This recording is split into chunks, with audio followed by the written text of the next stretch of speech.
Manannán is a god linked to the sea, the otherworld, and the Isle of Man. His name is well known from old Irish texts and from the folklore of Man and Ireland. Eastern and central Scotland might not be where you'd expect to find him. This stone is known as the Clackmannan stone. The word for stone is there in the Celtic form clog or clach, but later, when everyone ended up speaking Scots and English rather than Gaelic or Brythonic, they forgot what that meant, so they added stone to the name. Sometimes it's just called the Stone of Manannán or the Stone of Manaw. The stone has quite a story. It sits in the village of Clackmannan in the former county of Clackmannanshire. Both village and county are named after the stone, so it must be a pretty important stone. This clock tower used to be a part of a larger building. You can see where the crow steps are. That's the gable end of what was once the Sheriff's Court, which was built in the 16th century. The tower is an old toll booth or jail. Then next to that is the old market cross. Apparently, the Sheriff's Court was often held on the steps of the market cross when the weather was good, with prisoners chained to the shaft of the cross. And then, of course, we have the stone itself. Before I tell you more about it, let's just have a look on a map at where we are. This is southern and central Scotland. The red bit is the old county of Clackmannanshire. As you can see, Clackmannanshire isn't coastal, but it is near the head of the Firth of Forth, which I'll speak about more in a minute.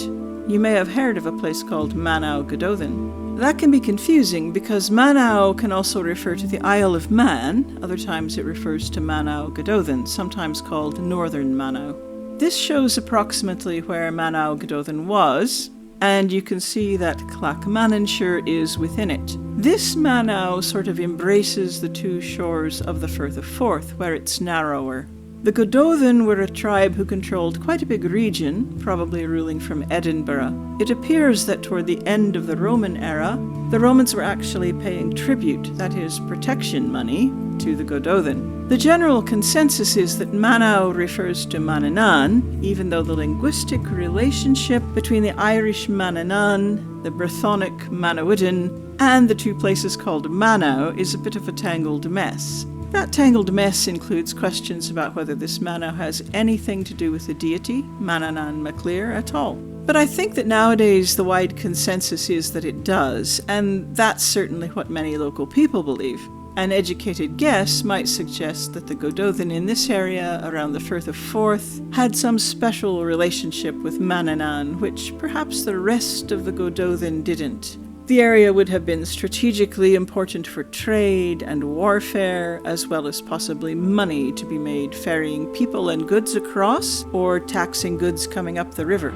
Protecting the mouth of the River Forth would have been an important part of protecting Stirling, which was strategically and politically important. In the past, the Forth was still navigable all the way up to Stirling. It's even been suggested that Stirling itself was part of Manaw Gododdin at one time. That would be difficult to prove, but with its defensible fortified rock, it certainly would have been a seat of power for someone in the post-Roman era. To the south of the Forth and inland, we find the village of Slamannan, which means something like the moorland slope of Manannán, and to the south of the village is Slamannan Moor. Circling back around Edinburgh, here's Dalmeny, which was called Dunmannon as late as the 13th century, after which the name slowly morphed to become Dalmeny. This is near the easternmost place where there's a short crossing over the Forth, and it's the most convenient one for Edinburgh.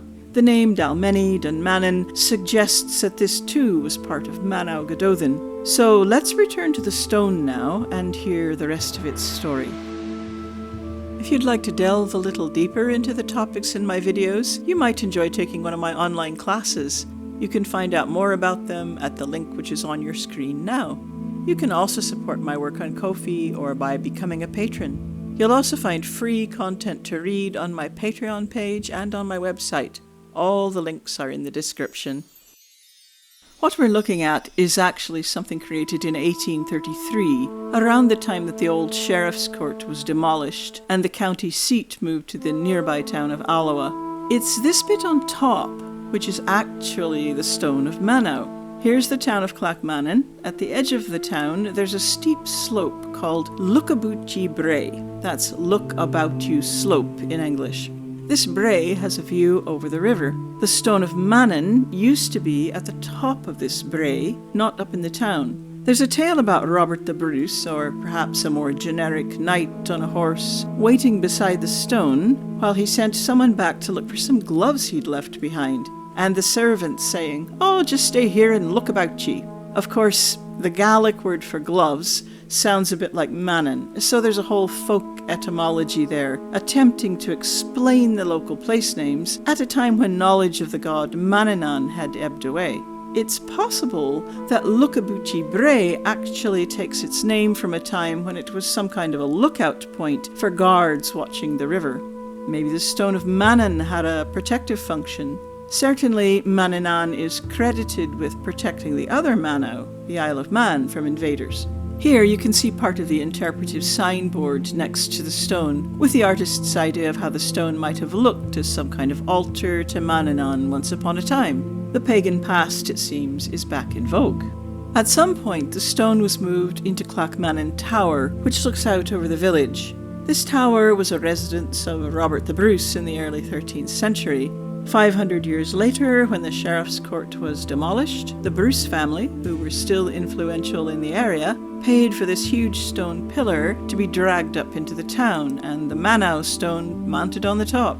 I struggle to reconcile this with the Victorian and Calvinistic sensibilities of the time. But once again, it was obviously very important to local people to preserve and display this stone. In fact, just recently there was something of a local scandal when the council spent £500,000 having structural conservation done to the stone because it was crumbling and becoming unsafe. Yet it's far from being a tourist attraction, more of a minor curiosity. A number of things about this stone remain a mystery. Manaw Gododdin, as a name for the area, seems to be very old.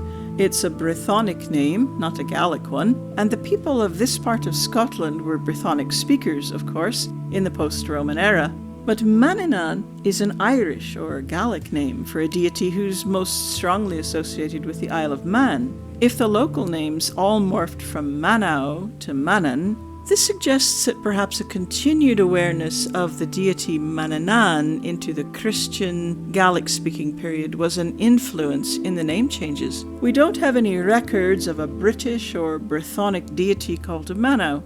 Experts like Patrick Sims-Williams suggest that the Welsh Manaw Gododdin probably belongs to a later period when Welsh was only spoken in Wales, but there's no way to verify that absolutely. Legend says that people called the Cruinne, an Irish word for the Picts, were driven from Antrim to Manaw Gododdin in the 3rd century. Could this be a piece of the puzzle? 19th century antiquarians like W.F. Skene seem to think so, but whether these people spoke Irish or Brythonic or what names they used for their gods remains a mystery.